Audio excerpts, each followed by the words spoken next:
Aminado si Department of Transportation Secretary Giovanni Lopez na may kakulangan sa bumabiyaheng pampasaherong barko. Sa ambush interview sa Cavite, sinabi ni Lopez na bago pa man tumaas ang presyo ng langis, kulang na ang mga sasakyang pandagat at posibleng mabawasan pa ang biyahe dahil sa pagtitipid ng ilang shipping lines.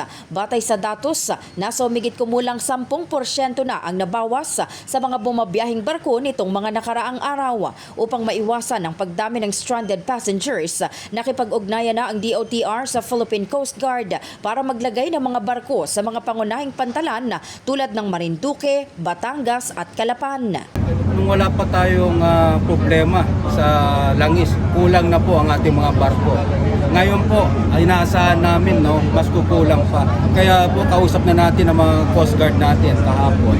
At sabi natin maglagay tayo ng mga barko ng Coast Guard sa mga strategic pantalan natin tulad ng Marinduque, Batangas at Calapan.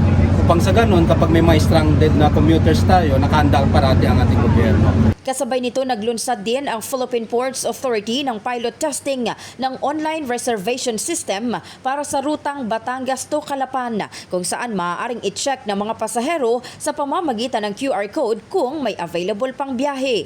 Layunin nitong maiwasan ang pagsisiksikan at mahabang paghihintay sa mga pantalan, lalo na ngayong inaasahan ang pagdagsa ng mga biyahero. Ito yung sinasabi natin online reservation assistance system para makita nila ng through QR code kung meron ba silang masasakyan na ating mga shipping lines o mga barko. Upang sa ganun, hindi na po sila mamalagi sa ating mga pantalan kung wala naman silang masasakyan. Samantala, tiniyak ng pamahalaan na may nakahandang tulong para sa mga commuter sakaling magkaroon ng aberya sa kanilang biyahe.